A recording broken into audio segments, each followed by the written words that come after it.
One. Hey everyone, welcome to my video with A.R. Cook. She's also an author in the Mirestone universe that I created.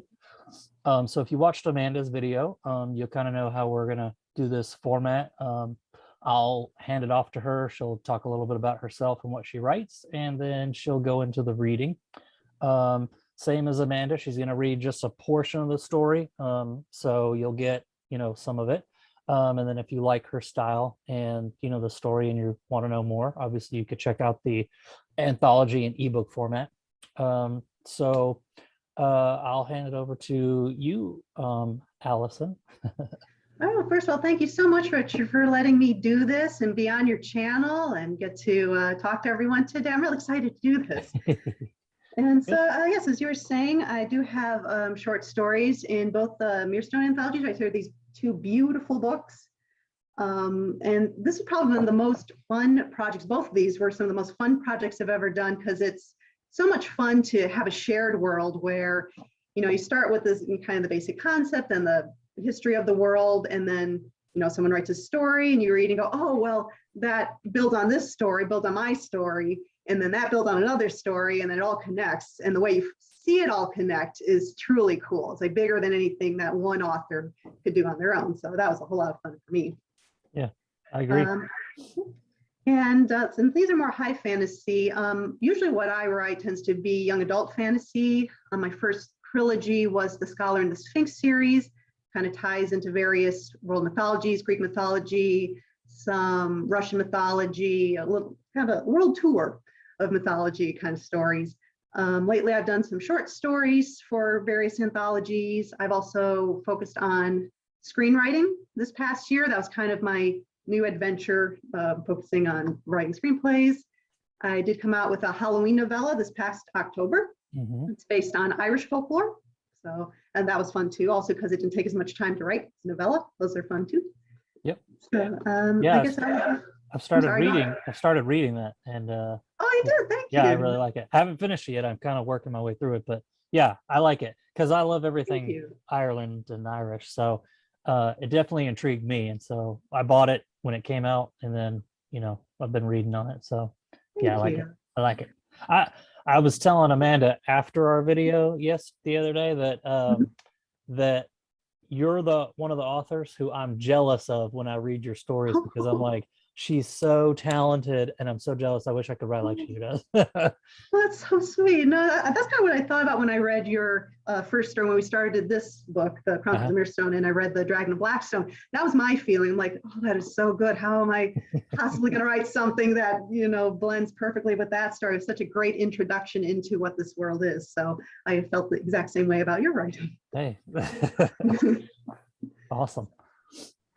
So, do you want me to kind of set up what I can't remember if we did that with Amanda, set up what Mirestone is kind of about, what kind of inspired this? A little bit. You can answer. So, yeah, I'll do a little bit of where it kind of was born. So one of the authors who also is in that, and if you're following my channel, you'll know PD Mac and I are doing our reading of our trilogy we did.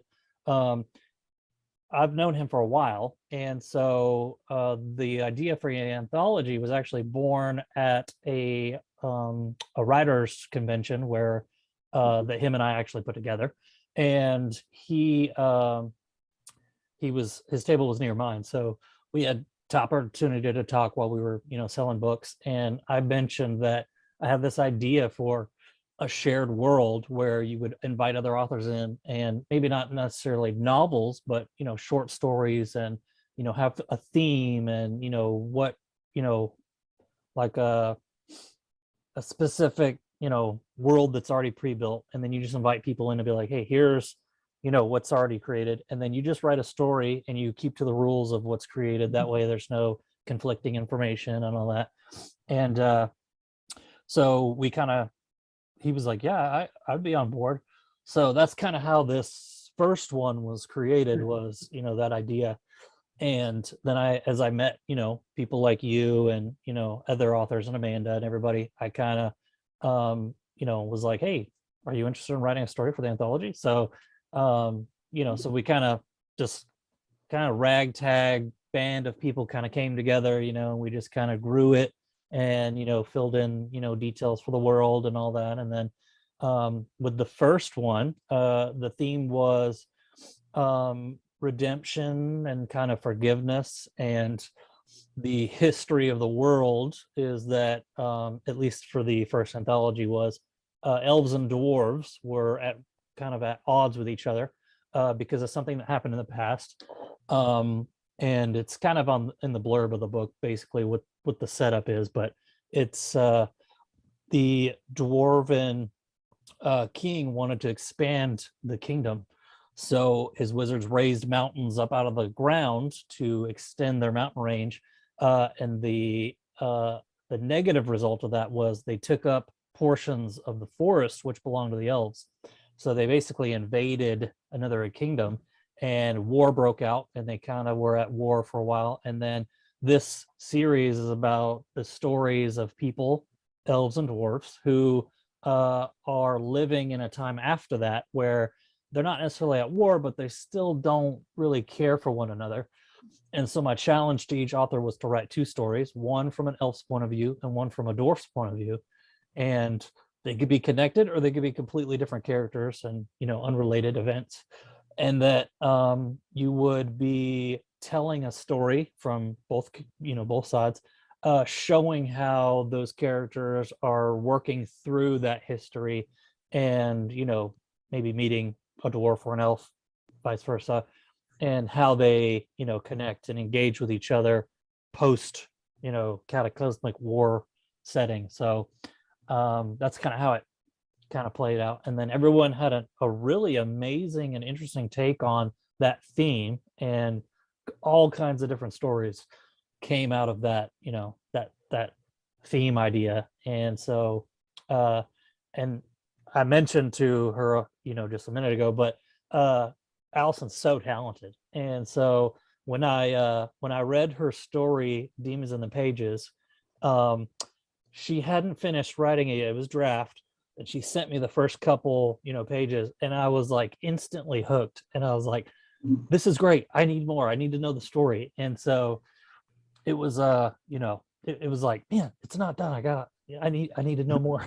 So, and I love stories like that, that just hook you, and you can't put it down. You want to know how it unfolds. And so yeah, I'm super jealous of your talent in general, to write well-crafted stories. And even the one for the second anthology, The Dark Lord and the God Machine, the twist in that story is like so amazing that I was like, gosh, he did it again. Thank you. Thank you so much. Like I said, I love your writing too. So I'm so glad I got to work with you on these. I don't know if there'll be another Mirrorstone in the future. I would be totally on board again. I plan on it. Yeah. Excellent. I love to hear that. Okay. Well, I guess I should get right to it. So you actually already sort of introduced it. This Sure. story is called Demons in the Pages. It's from the elf point of view. And another thing I just want to mention really quick, what I really love about this anthology is it's very clear there's no bad guy, like there's no bad side. Like nobody wrote it in where it's like, oh, the dwarves are, the dwarves are sort of in the wrong, but they're not bad people. The elves, are not bad people for wanting to retaliate. Like everyone's very, well, I want to say humanized, but they're elves and dwarves. They're elvenized and dwarvenized. Right. Yeah. But, that's what I love about it. So, so we'll get right to it. So Demons in the Pages, from the Journal of Llewellyn Onglyneth, apprentice scroll keeper of the Wizard's Archives at the Laways Public Library, translated by A.R. Cook. Third quarter moon, 7th day of the winter season, year of the Black Stag, entry 1. I saw the demons again. On my usual walkabout, as I checked the Wizard's Archives one last time before I closed the library for the night, I spotted them in the botanical elements section. Burly, bulky shadows that were 2/3 my height, wide eyes of green fire, their ephemeral bodies glowing violet with patches of what I think were tattoos or perhaps runic markings, but unlike any runes I'm familiar with. They held hands, never breaking their grip on one another as they stared at me, scrutinized me, and all I could do was stare back dumbfounded. These ones were bigger than the fiend I saw a fortnight ago, the rabbit-like shadow I'd seen creeping around the animal enchantment section. That small demon, while it had surprised me and even endeared me with cautious curiosity, had in no way threatened me, even though its burning crimson eyes were disconcerting. These two larger demons, like wraith guardians of the gates of hell, filled me with such dread that once I regained my senses, I bolted for the exit without a single glance back. I know I'm not seeing things. I know this library as well as myself. Even before I started my apprenticeship, I came here as a child every day after my daily lessons and explored every nook and cranny of this library. Sometimes I think this trove of tomes is an embodiment of my own mind. So much knowledge, but still so many secrets. And if this library reflects my thoughts, then perhaps these demons are an extension of my subconscious. Master Plavius would tell me I'm overworking myself, that I don't get enough sleep, and that's what's causing these apparitions. For being a headmaster of the House of Maumur, the wizards who deal with all matters of the mysterious and fantastical, he doesn't give ghosts and demons much stock. Even if I did believe in such things, he'd say, this library has wards all around it. They keep out those that would abuse or misuse the knowledge of this library. In all my 109 years, I've never seen a demon haunt these archives, and so on until my mind wanders. Perhaps that's my problem. My mind tends to wander, and often I don't know where it's wandering to until it gets there, like when it keeps wandering back to the vein. I should consult Scrub. He may be of some help, if for no other reason than he might believe me. Yes, I'll send Cloudstriker to him tomorrow. He'll be happy to have some time out of the aviary, although I always fear what would happen if the dwarves should catch an elf's hawk in their territory. Next entry. I think it's important that I write here a possible symptom for these phantoms I've observed. Scrub answered my letter yesterday, and I was too eager to read the scroll delivered in Cloudstriker's talons. If Master Plavius or anyone knew about these letters to my pen pal, how scandalous. It hardly seems so strange to me now after 5 months of sharing letters with Scrub. Our correspondence began with these old books that the Shanmore raiders brought back from the Verge. They were clearly written in Dwarven script from the inelegant, scratchy penmanship. Master Plavius would have had them burned if I'd not suggested that we could translate them. The books might hold some secrets that could prove useful. Preposterous, he said, no good can come from such dark records. But oh, the look on his face when I deciphered that one could counteract a dwarven fire spell, not with a component-heavy water spell, but a simple earth-based cantrip. How remarkable that dwarven magic is so unlike ours, yet once you unfurl the tapestry, the threads are no different than those of elves, just in a slightly different order. Master Plavius was impressed, so he allowed me to continue my studies of the dwarven books in secret. Once I have found all that I can, then I must incinerate them. But how can one destroy knowledge, even if it is dwarven? But my ability to translate dwarven is limited, and all this was a secret project, so there was no one to consult. Unless, dare I consult a dwarf from the dwarven realm? Did dwarves even have scholars? And why would any dwarf answer my request, even if I made it sound innocent? Masquerade myself as human, perhaps, with a wish to understand the written language to further diplomatic relations or establish trade or some such facade? I considered the option, deciding the worst that could happen would be that Master Plavius or my other mentors, they'd discover my letters. I would promptly be relieved of my position as assistant scroll keeper and guardian of the archives. Perhaps this possibility would have frightened some, certainly shame others. But I realized it wasn't my lofty position that I held dear, but the knowledge. And to not have the knowledge I sought would be a slow, miserable death. So I trusted Cloudstriker to the task. Seek out a dwarf with a great mind and an open heart, I asked. Be quick and cautious. If you find no dwarf that will listen, then bring my letter straight back to me. Let no one else see it. I secured the letter with a green ribbon and sent the hawk out into the cover of night. Nearly 2 weeks passed and I began to lose hope.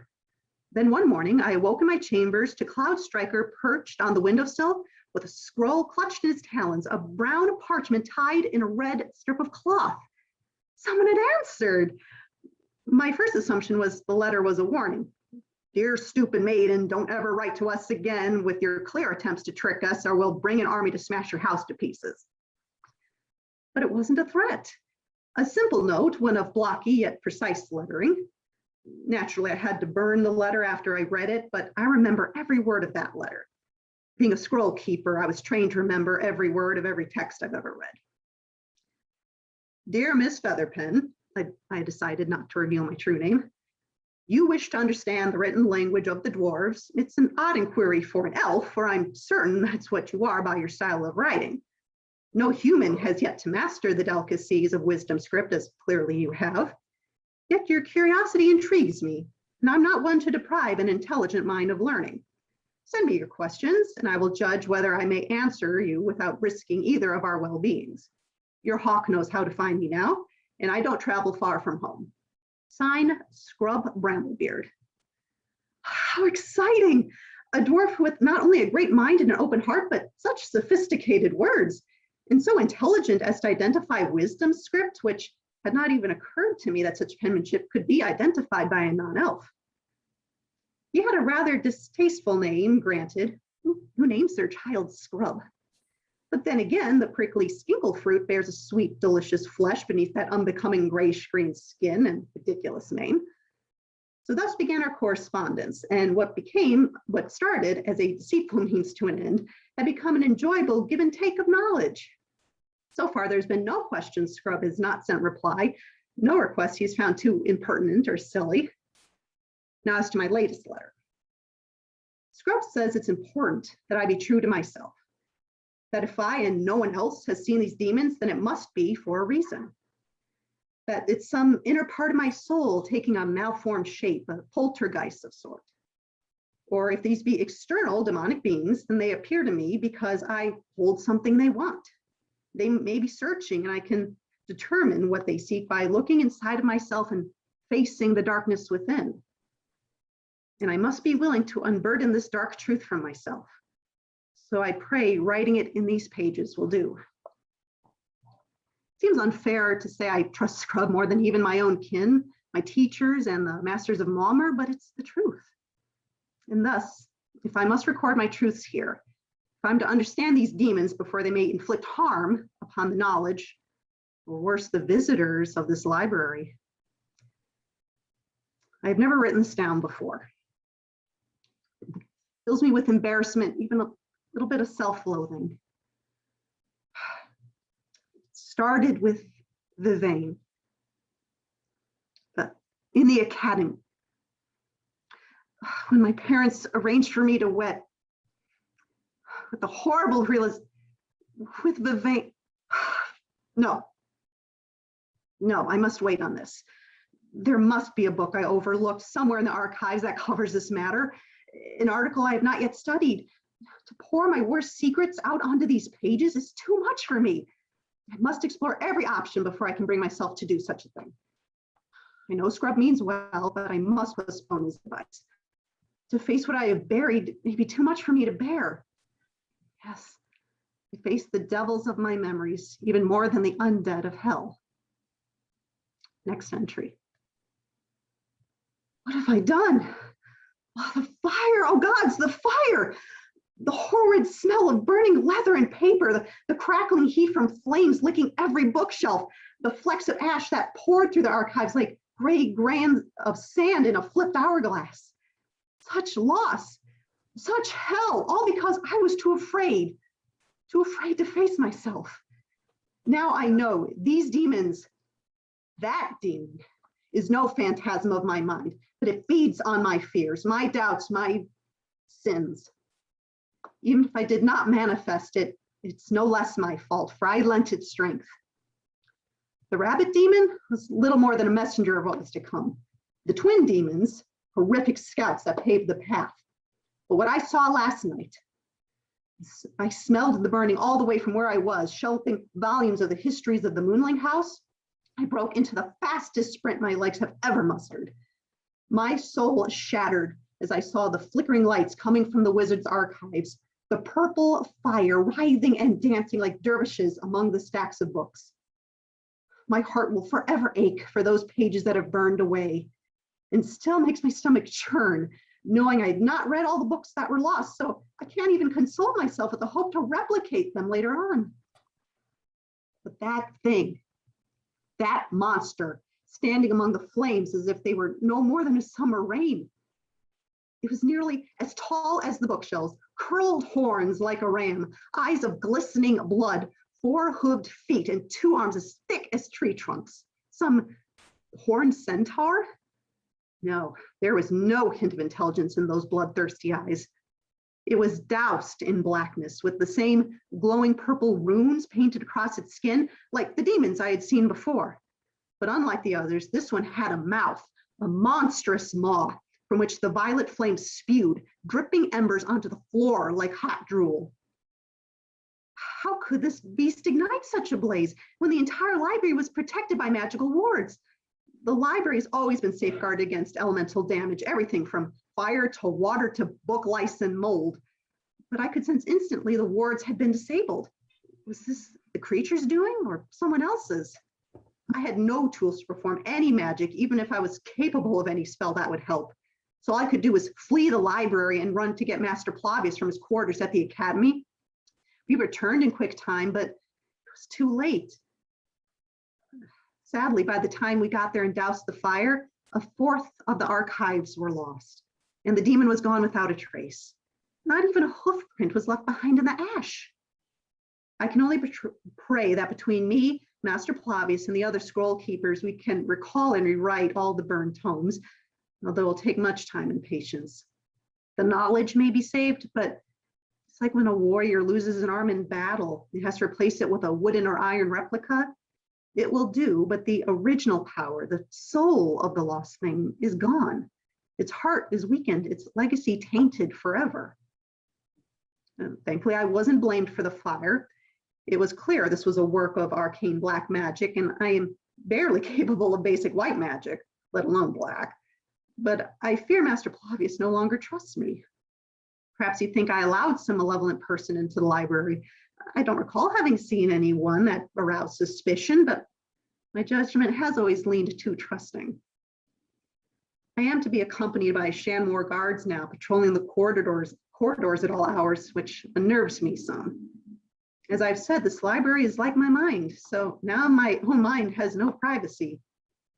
To even write these words makes me nervous, as I feel eyes over my shoulders, even when I think I'm alone. But I must. I must face my truths now. I can't risk such a travesty again. I cannot lend this darkness strength, and perhaps in my purging, I shall weaken these demons enough to find a way to extinguish them once and for all.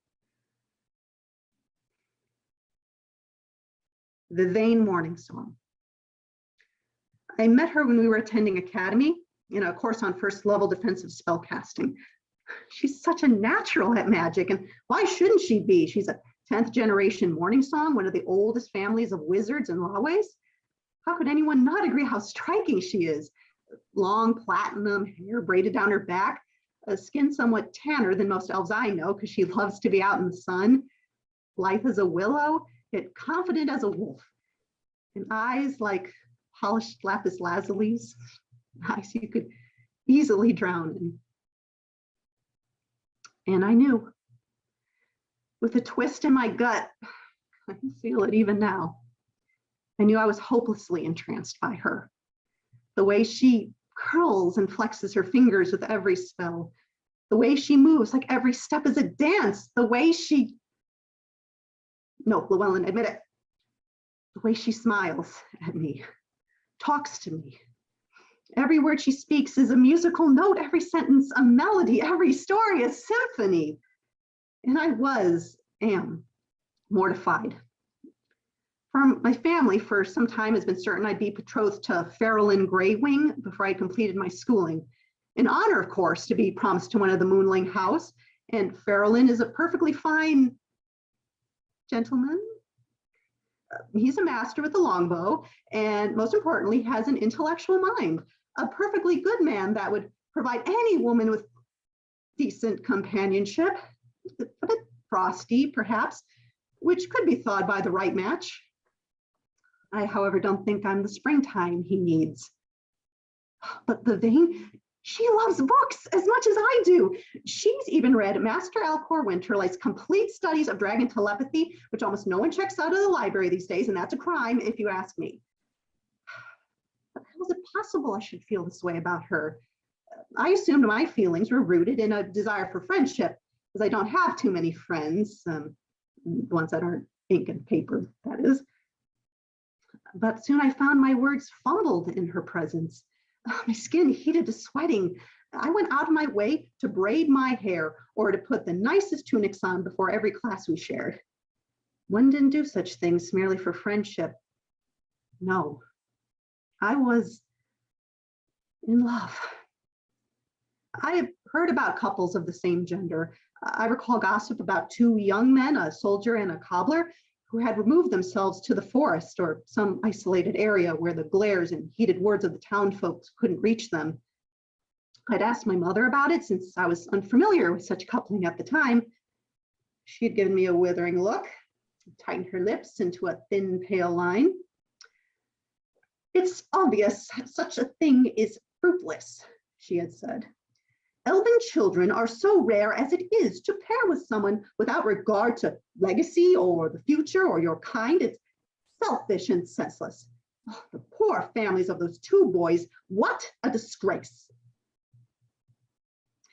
What could I expect from such a love with the Vane, even if she, as impossible as it is, should reciprocate such feelings? I could never make her leave her life in Lawways to scrape by in some hovel in the woods. She would resent me and eventually grow to hate me. I would destroy her future, not to mention my own. All that is irrelevant, however. I've seen the way she gazes upon men, the way she whispers to her friends as a handsome boy walks by. Even fancy she would look upon me or speak of me in the same way as idiocy. Well, upon realizing my attraction, I immediately dismissed myself from any classes which I shared with the Vane, trying to find alternate courses. But that didn't change the fact that we would pass each other in the hallways or spot each other in the academy gardens. It became too much to bear. My heart incessantly ached, and my mind was incapable of focusing on anything but the image of those deep ocean eyes. It was so terrible, I quit my schooling altogether, much to the consternation of my parents. Master Plavius was kind enough to give me a position in the library, knowing I was a diligent student, and he hoped that me being surrounded by knowledge would convince me to return to my education. But I bound myself to the vow not to do so until the Vane Morning Song has completed her training and moved on, or until I've moved on. On the positive side, my change from wizarding student to assistant scroll keeper deterred Farrellin from pursuing me as a potential wife. He says I clearly desire seclusion, as those who invest more time in books than people tend to do, and it would be rude of him to force me out of willful isolation before I'm ready. A sweet sentiment, I suppose. I believe he's courting Astra Starcatcher now. Maybe Elaine Foxglove? I can't recall, since he can't seem to keep any courtship going very long. I may have in fact dodged an arrow with that one. So that is the truth. Hope it is enough to purge myself of these demons. I shall find out tonight, I suppose, and if all is clear and the demons are gone, I shall thank Scrub for his advice. But if I'm now purged and clean of my darkness, why do I still feel so terrible? Next entry. I thought they were gone. How relieved I was when the night after the fire, not a single shadow, not any glowing purple lights or blazing crimson eyes plagued the library. Then the second night came and went without event. While I felt like a blanket of iron chains had been lifted from me, I also cursed myself. It really was my own darkness that had brought that terror, my secrets that had caused so much trouble.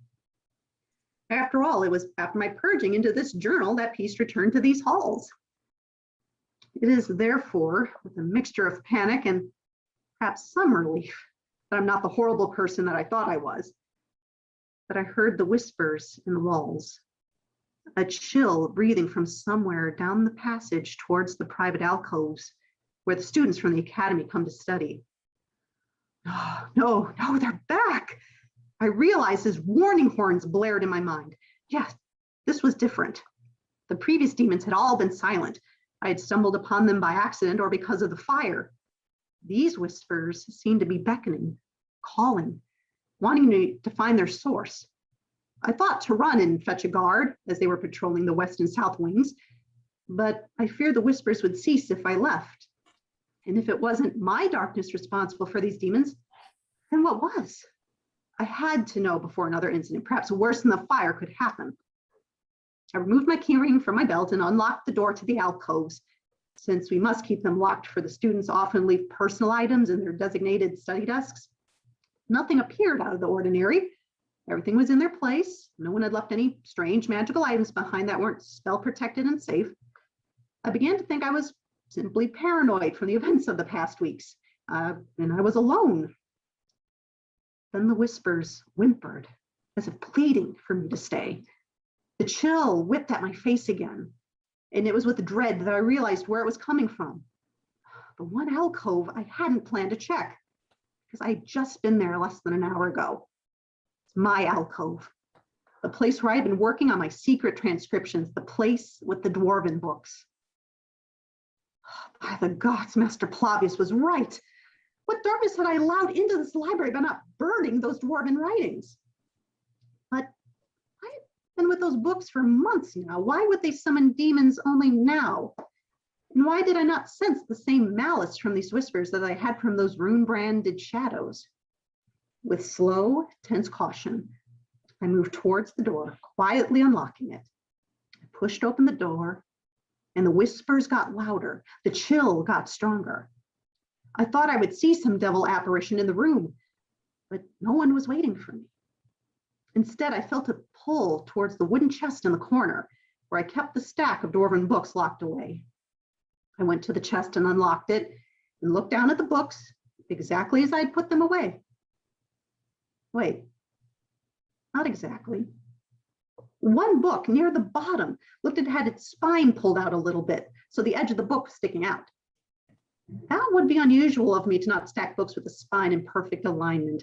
So I moved the other books aside and pulled out the one on the bottom. I remembered it, although I had not thought to peruse it much. It was of little text, but many pictures.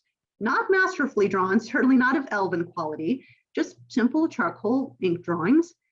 And yet there was a eerie, earthly air about them that intrigued me. I guessed it to be a children's book, given the sparse text and the simplicity of the drawings. I first thought a children's book might be helpful for me to gain a grasp of the basic dwarven language, but I hadn't given it as much attention as I had the spell books and the diaries. Flipping through the pages, I found myself grinning at the crude pictures, the images of the mountains and the trees, and the mischievous little black rabbit and the twin dwarf children holding hands. The rabbit? Twin dwarfs. Something like a hot steel glove tightened around my lungs. As I turned the page, sure enough, there was a picture of a large ram-like creature, huge curled horns, 4 hooved legs, and 2 great arms, standing on a mountaintop like some ram god. Beelzethor, the text read below it. And the dwarven words, roughly translated to, I believe, keeper of dreams, herald of adventure. And yet, even in the smudge of charcoal and ink, there was a kindness and compassion in his eyes, not the burning raw hatred I had seen in the eyes of his demon doppelganger. I inspected every page, all along the cover, inside and out, looking for hints as to what this book truly was, who had once even owned it. At the very end of the book, I found a small piece of parchment folded and stuck in a pocket in the back cover. There was dwarven scrawl on it, and I believe it translates to, "Don't forget my little moonbeam," or close to that. Perhaps I should send it to Scrub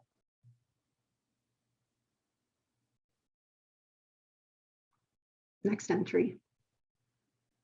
It's been over a week since my last entry, given that I have been afraid to put pen to paper since my surprise encounter. I have no idea if anyone shall ever read the entries here after my death, so if you are reading these words, you shall have to forgive my delay in documenting recent events. Apparently, some apparition, meaning to be helpful, or perhaps forceful, whispered in my ear when I was writing in my journal. And I'm sure the spirit was not intending to frighten me so badly, but I refused to pick up a quill for a week. Even now, I write with trepidation. The disembodied voice, with the delicacy of flute music, but the grating urgency of ravenous rats, had whispered, "Give it back." That's all I remember before I broke the tip of my quill on the page and ran from the chambers. I have no misgivings about the supposed it the voice referred to. After all, had I not been writing about the picture book just as the voice spoke to me? Did these strange paranormal activities not intensify the moment I found it? Naturally, something needed to be done with this book and the demonic energy attached to it, which is why I'm out here now. I've just spent the last 4 days trekking through the forest, and now I sit beneath a tree near my camp, the dying fire from the cooking pit, the only reliable light source I can write by. The night sky is cloudy, and even though the moon is near to fullness, it continues to play games, hiding behind wandering black clouds. All around me is still, save a few chorusing crickets, and my thin cloak protects me from the icy touch of the moaning night wind. I should enjoy this quiet moment since I'm on a rather suicidal quest towards the verge. There's too much to relate as to what has brought me to this precarious situation, so I'll make a short summary of it. Naturally, upon telling Master Flavius about the book, he desired to have it burned, but I reminded him of the findings in Green River studies of the Dark Wizards of Highstone. While demonically possessed items should be destroyed, gateway keystones formed by wizards to summon hellish forces should not be, where it could cause a backlash of dark energy that could even be more damaging. I doubted this book was merely possessed, but it was a keystone for a still living wizard. Scroll Keeper's intuition, I guess, but perhaps the voice that had whispered to me made me believe that. Besides, if this book did belong to a wizard of malevolent intent, didn't it make more sense to use the book to track down the wizard, to arrest him for his crimes and prevent him from doing further malice? I remembered a tracing spell from my academy days to use an object to lead one to its original owner. I proposed to use the book to find the keeper and report back any wizard who meant to do us harm. Or maybe deep down, I wanted to see if that ghostly voice had an owner, and returning its stolen book seemed to be the most decent thing to do, even if it is a dark wizard. Flavius, of course, was reluctant for me to undertake the task of tracking down a rogue sorcerer, but he didn't want to risk any further destruction to the library. He granted me permission to go, as long as I was accompanied by 2 Shanmore guards and a spellcaster with the capabilities of defending against a dark wizard, should we encounter one. I should have known, given that she has the highest marks in her class in defensive magics, that my bodyguard would be Vivain. Our trek has gone without incident so far, and I have remained quiet for most of the journey, which I suppose perplexes Vivain. She's tried to engage me in conversation several times, but I find no words to reply with, at least none that she should know. My feelings for her have not dampened over time. I find her a terrible distraction. I mainly busied myself with the care of Cloud Striker, who I brought with me in case we need to relay messages of our progress back to Flavius, but she can only tend to a hawk for so long, and eventually Cloud Striker had to fly off for a while to find food.